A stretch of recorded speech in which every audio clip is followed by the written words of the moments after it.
The details surrounding the provenance of this anti-Islam movie trailer that sparked outrage in a lot of Muslim countries this week, the details are woolly at best. Who made it? Who's in it? Who paid for it?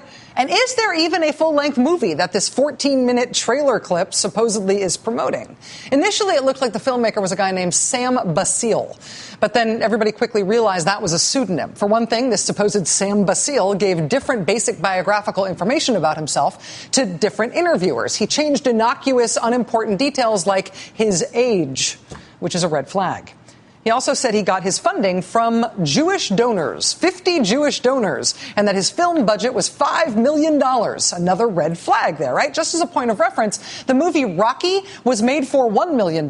So unless you took that $5 million budget and you burned all but $50,000 of it and then made this movie, there's really no way that its initial budget was $5 million. ABC News' Brian Ross reports that the filmmaker got the money for the movie, not $5 million, but $60,000, not from a bunch of donors, but from his wife's family in Egypt. His wife's family are Coptic Christians. As for the stars of the movie, the people in it, well, one of them spoke with the excellent website Gawker. She says she had no idea the movie was going to be turned into an anti-Islam screed. Her voice and the other actors' voices were dubbed over in parts. She says she is horrified by what the movie trailer turned into. The original casting call for the movie called it Desert Warriors, not The Innocence of the Muslims, as it was then titled for the internet. The Associated Press tracked down a guy in the L.A. area who now admits he helped produce the film, although he denies being the director of it. In the 1990s, incidentally, this guy pled guilty to drug charges and served a year in prison. 10 years later, in 2009, he was convicted of bank fraud and served time in prison for that. Interestingly, there's a chance he violated the conditions of his parole if he did make and distribute this movie trailer. But amid all the confusion about the identity and nationality and basic biographical facts of who the filmmaker or makers might be, amid the questions that still remain about this crude movie that nobody has seen, it is still true that somebody put a 14-minute anti-Islam trailer with the production value of a flip cam video of a VHS tape of a cable access show on YouTube back in July. Nobody much noticed it at the time, but it was then rather lackadaisically promoted by an assortment of low-profile anti-Muslim bigots in the United States.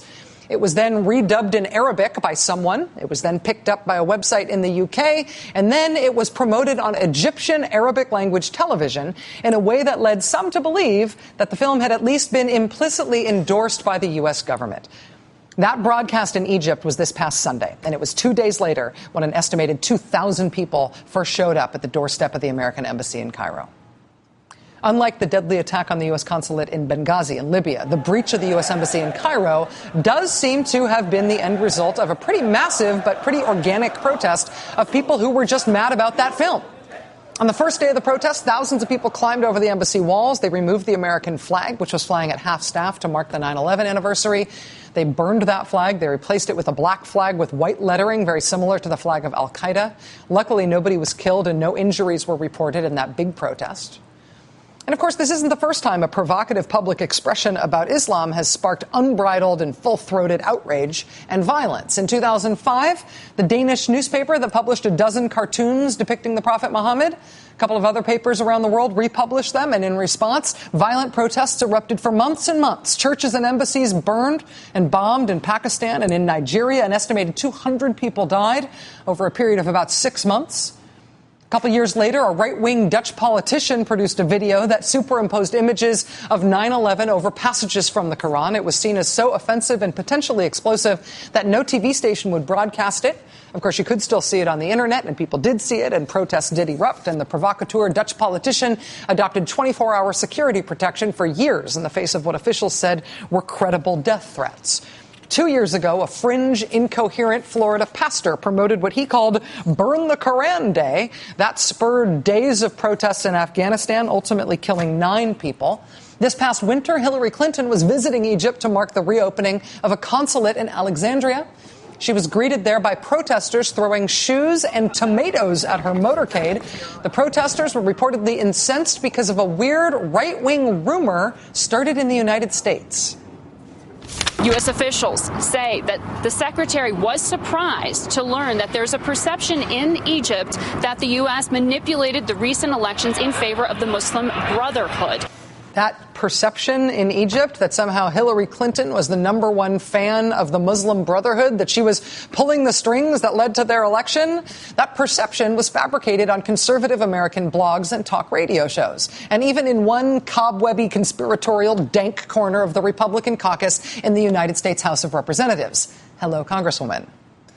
Protests continued today in Cairo and in Yemen and in Iran. Some clerics in Pakistan called for protests in Pakistan tomorrow. YouTube today announced that it will restrict access to its site in Egypt and in Libya. YouTube has also been blocked indefinitely in Afghanistan.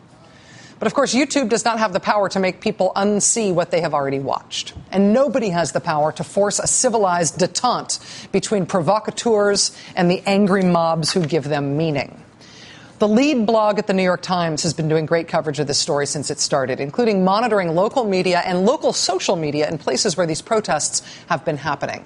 The lead blog at the New York Times yesterday, I think, rightfully flagged this tweet just as a representative sample of sort of on-the-street ideas about this stuff.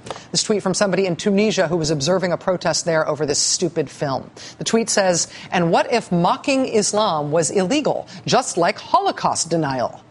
U.S. Embassy, free speech? Just asking." That is an important point for understanding this international rage directed at our government for something our government had nothing to do with. Of course, I mean, looking at this tweet, denying the Holocaust is not illegal in the United States. It may be in some places. It is not here. No speech is illegal in the United States. But that is a hard thing for other people in the world to understand in a world where governments often do control speech. They do control the media and the arts and broadcast.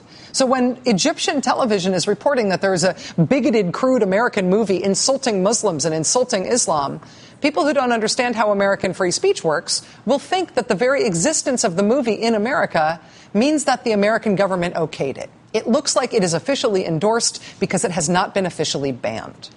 We do not ban speech. Even stupid and offensive and provocative speech, we don't ban it.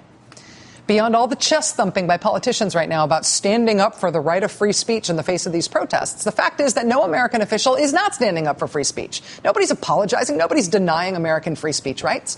But that's not enough. What we ought to be wanting them to get right is not just defending free speech, but explaining it in a way that makes sense to the world. Now it is time for the last word with Lawrence O'Donnell. Have a great night. Thanks for being with us.